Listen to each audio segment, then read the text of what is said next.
My name is Vann, but the townsfolk call me the Stray's Butcher. Why? I'll get back to you later. I am the only son of the wealthy Lushat's family. After my parents passed away, I was constantly harassed by both loneliness and depression. I knew I needed a family. Someone to love, someone to care. One evening, I took a trip to a tavern to drink my sorrows away, but instead, I met one of the most beautiful women I've ever seen. Her ginger red hair, ocean blue eyes, and a smile that was indescribable made my heart beat like crazy and my hands shiver. From that moment I laid eyes on her, I knew she was the one. She said her name was Clarice Defoe.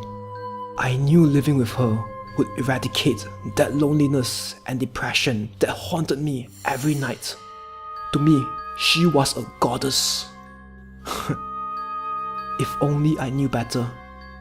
After seeing her for a few months, I asked her hand in marriage. Tears started rolling down her cheek as her smile widens. Yes, God, yes, she said. I lifted her off the ground and started spinning her around. I must be the happiest man on earth, I thought. That nothing can make me happier. 5 years have passed since we were married. We were on the villa's balcony, celebrating our 5th anniversary.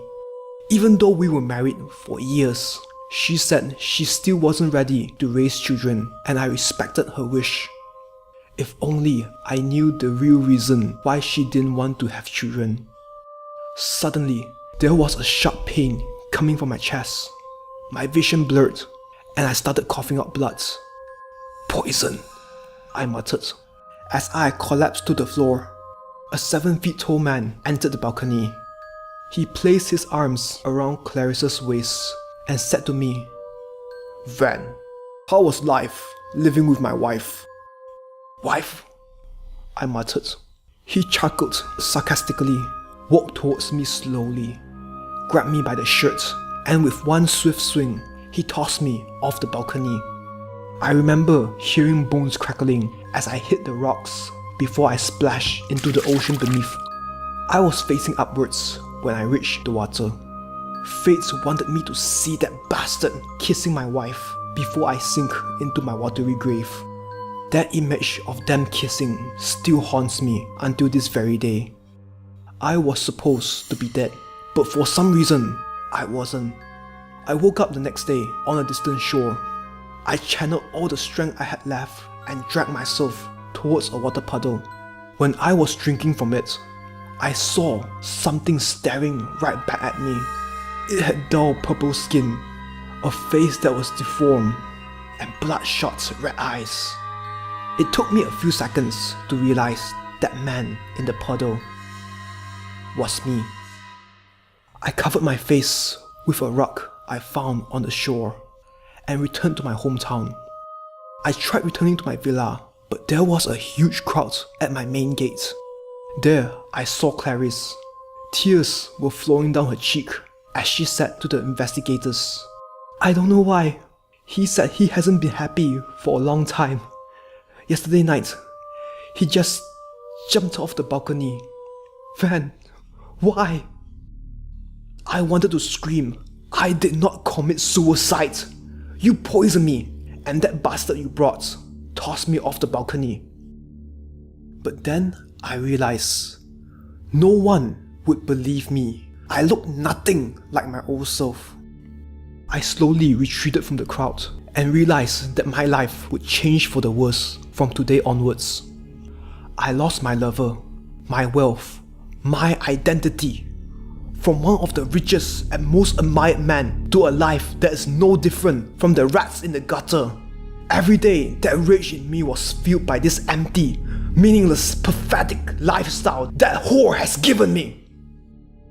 My sole purpose from that day onward was to see Clarice and that bastard suffer as badly as humanly possible. Every day, I followed them around, looking for opportunities to returned them the favor without attracting any attention. After days of stalking, an opportunity presented itself. Every night, that man would stargaze on the balcony before going to bed. One night, I waited for him below that balcony. When he entered, I tapped on the concrete edge. His curiosity got the better of him, and when he stuck his head over the handrail, I grabbed him by the shirt, and with one swift pull, he was plummeting down the mountain. He, however, wasn't so lucky, as I witnessed his head bash open by the rocks beneath and the content of his skull scattered over the rocks before he splashed into the ocean beneath. I climbed over the balcony and entered the bedroom where my beloved Clarice was sleeping. I could have swore I was grinning ear to ear when I saw this. I grabbed the clothes that was laying on the ground and got on top of her. Immediately, she was awakened, so I stuffed the first cloth into her mouth to make sure no one could interrupt what I have in store for her. With the other clothes, I tied her arms and legs to the corner posts of the bed. I remember myself giggling and shaking with excitement as I could not believe this was actually happening. I stripped her naked, took a fruit knife that was near the bed, and literally started skinning her alive. God, my beloved Clarice's muffled screams were so beautiful. After that, I started dismembering her, starting with the toes first, of course. I didn't want her to die too fast. It would be too easy for her. After all 10 of her toes were severed from her feet, I took the time to look at her face. I was wrong when I said I was the happiest man on earth when she agreed to marry me. Her reddish eyes that were full of tears, mucus that flowed out of her nostrils, and the sweat that was dripping off her from the pain and fear she was experiencing. At that moment, I was truly the happiest man alive. My dearest Clarice passed when I was sawing off her right forearm. By that time, all of her 3 other limbs were already sawed off. I wish it lasted longer. I really did. But I guess a few hours were more than enough. After that, I chopped her into little bite-sized pieces and gave her an ending that really suited her. Dinner to the stray dogs and cats. The news broke out the very next day. A man with a bashed open skull found on a shore, and so-called Vann's wife butchered and fed to the strays. The streets became empty. I guess people were afraid of the psychopath that committed these atrocious crimes. I walked around the streets, still making sure every part of me was covered, thinking, Clarice is dead. What now? At the corner of my eye, I saw a woman leaning against the wall. She was smiling towards my direction. She walked slowly towards me and said, "Well done, Sir Vance. The way you plan your vengeance and how you tortured Clarice, it was nothing I have ever seen before." How did she know my name? I thought. More importantly, how did she know what I did? "Relax, big guy," she said. "I'm not here to tell anyone what you did. I am here to offer you an enrollment instead." I gazed at her, confused, not sure whether I should run or attack her. "My name is Lydia, by the way, and I work for a group called the Sandman. Basically, we are professional assassins," she giggled. "Most of our contracts revolve around vengeance. So if you can repeat what you did to Clarice, I can assure you, big guy, that you'll be buried in gold coins." She offered me a handshake and said, "So, are you in, big guy?" I stared at her hand for a few seconds, with nowhere else to go and nothing else to do. I shook her hand. "Welcome to the family," she chuckled. "Now, before you meet the rest of your family members, remember, There are only 2 rules in the Sandman. 1. Respect the members of the Sandman. And 2.